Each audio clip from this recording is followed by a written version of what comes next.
दोस्तों, हमारे साथ ऐसा कितनी बार होता है कि हम अपनी किस्मत को कोसते हैं।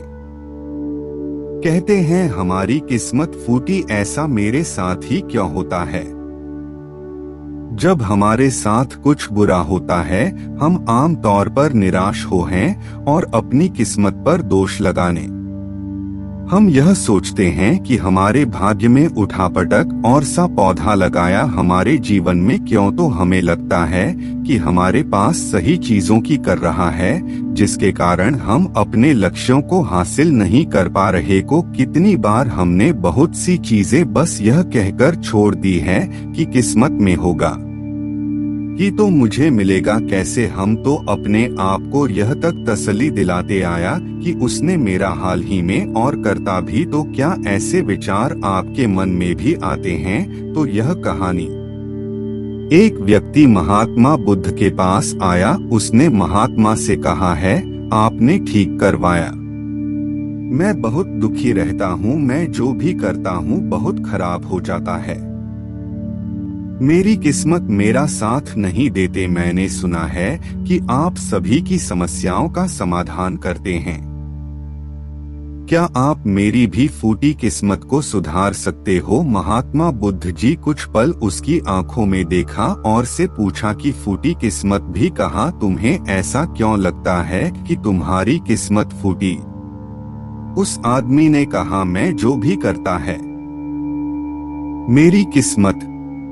किसी वक्त मेरे पास सब कुछ धन सुख आनंद, फिर मेरे माता पिता गुर्जर, जैसे जैसे करके मैंने अपनी खुद की परवरिश के, मैंने जिससे सच्चे मन से प्रेम, उस प्रेमिका ने किसी और से, मैंने एक छोटा सा व्यापार शुरू हुई जिस मित्र के साथ मैंने वहाँ व्यापार शुरू किया। मेरा व्यापारी मुझे किसी ने बताया कि आप सारी समस्याओं का हल निकाल देते हैं। क्या आप मेरी भी किस्मत ठीक कर सकते हैं? लोग तुम्हारी फूटी किस्मत मुझे दे दो, मैं अभी उसकी मरम्मत कर देता हूँ। ने कहा, मैं किस्मत को कैसे दे सकता, वह तो दिखाई भी नहीं दी। तो महात्मा बुद्ध ने पूछा, जब तुम्हें तुम्हारी किस्मत दिखाई ही नहीं तो तुम्हें कैसे पता कि वह खराब हो चुकी है? व्यक्ति सचमुच बड़ा हो थे। व्यक्ति ने कहा, साथ। तभी तो मेरे साथ मेरी बनाए बनाए कामों पर पानी फिर जाता है। अगर मेरी किस्मत अच्छी होती तो सब कुछ ठीक होता है। तो महात्मा बुद्ध ने कहा, तुम ठीक दिखाई देता हूँ, तुम्हारा स्वास्थ्य भी ठीक रहता है, हमारे हाथ पैर भी सराहा। अभी तक हमारे मुझे तो तुम्हारी किस्मत में कोई भी खराब है, तुम्हारा लंड। लेकिन ऐसा कुछ भी तुम क्यों कह रहे हो कि तुम्हारी किस्मत फूटी हुई है? व्यक्ति ने कहा, आप समझ नहीं रहे हैं, मेरे ऊपर बहुत से लोग रोज मेरे घर धमकाने आते हैं, जिनसे मैंने कर्जा लिया है। वे मुझे मरने तक की धमकी देते हैं। मेरा घर भी उन्होंने छीन लिया है, अभी भी मेरे पीछे पड़े। तो ऐसे में मैं कैसे कह सकता हूँ कि मेरी किस्मत? महात्मा बुद्ध ने विचार पूर्वक समस्या गंभीर। व्यक्ति ने उदासीनता, जी हाँ, हम आप समझे कि मैं कितनी बड़ी दुख से गुजर रहे। महात्मा बुद्ध ने आवाज में समझाया, तुम्हारी किस्मत अच्छी है कि तुम जीवित हो इस दुख का सामना करने के लिए, और इस जीवन से ही तुम अपनी समस्याओं का सामना कर सकते हैं। व्यक्ति ने कहा था, आप नहीं समझ रहे हो। तब महात्मा बुद्ध ने समझ में नहीं महात्मा होता से व्यक्ति को अपने साथ पास हुई होती और कहा, यह देखो इस महती इस नदी में अगर मैं एक पत्ता गिरा देता हूँ तो तुम मुझे बताओ ये पत्ता किस दिशा में बहेगा? व्यक्ति ने कहा, तो नदी के बहाव के साथ नदी की दिशा में ही जाएगा। बुद्ध ने कहा, बिल्कुल सही, अब बताओ पत्ते की किस्मत किसके हाथ में? व्यक्ति ने कहा, इस पत्ते की किस्मत में भी के हाथ में है, जहाँ चाहे से ले जा सकती है। तो महात्मा बुद्ध ने कहा, लेकिन पट्टी तो मेरे हाथ में है और मैं चाहूँ तो इसे नदी में सकता हूँ। यूं तो व्यक्ति ने कहा, तो फिर उसकी किस्मत आपके हाथों में, आप जहां चाहे इसे डाल सकते हैं। महात्मा बुद्ध ने कहा, लेकिन इस पत्ते की किस्मत मेरे हाथ में नहीं है।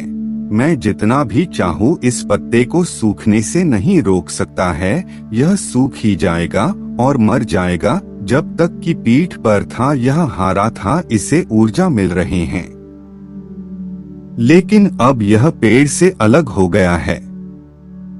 अब बताओ इस पत्ते की किस्मत अच्छी या बुरी? व्यक्ति ने कहा, अब तो उसकी किस्मत बुरी है, क्योंकि अभी अपनी पीठ से अलग हो गया है और ज्यादा दिन जीवित भी नहीं रह पाएगा, धीरे धीरे सूख जाएगा।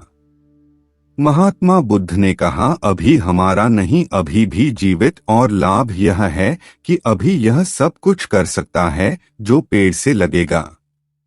बुद्ध उन्हें वह पत्ता हवा में भरपूर उड़कर चाहिए।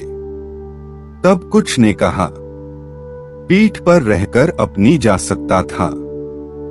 जिसने स्वतंत्र होकर उड़ने का आनंद लिया है, फिर वह पत्ता उड़कर नदी में जाकर, बुद्ध ने कहा, देखा अब वह पत्ता नदी में तैरने का भी आनंद। और अगर तुम ध्यान से देखो तो यह पर तक कितने ही छोटे छोटे जीवों को अपने ऊपर बिठाकर नदी के किनारे से दूसरे किनारे पहुंचा रहा है। इस पत्ते की भी किस्मत अच्छी है, क्योंकि वह अपने नए अवसरों को बढ़ाने में लगा हुआ है। तुम्हारी समस्याएं तो भी उड़ने का अवसर दे सकती है, यदि तुम उन्हें सकारात्मक नजरिए से देखा। उस आदमी ने वहां खड़े होकर महात्मा बुद्ध की बातों पर विचार, धीरे धीरे उसने पूरी कहानी के पीछे छुपे गहरे अर्थ को समझना शुरू की। महात्मा बुद्ध की ओर देखते हैं। आप सही कह रहे हैं। मैंने अपने भाग्य पर ध्यान, अपने दृष्टिकोण को सीमित कर दिया। मैं इतना प्रयास कर रहा है कि समस्याओं और मुश्किलों पर ही फोकस करता रहता है, जिसके कारण मैं उनमें मौजूद अवसरों को देखने में असमर्थ था। मुझे समझ आ गया है कि मेरी फूटी किस्मत बस एक डर और निराशा से उत्पन्न एक धारणा थी। यह कहानी हमें यह सिखाती है कि हमारी किस्मत हमारे हाथ में होती है।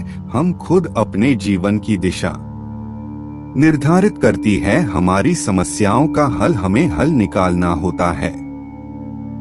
चुनौतियों को एक अवसर पर हम आगे बढ़ सकती हैं और अपनी किस्मत को दोस्तों, ऐसी कहा हमें जीवन जीने का तरीका सिखाती है।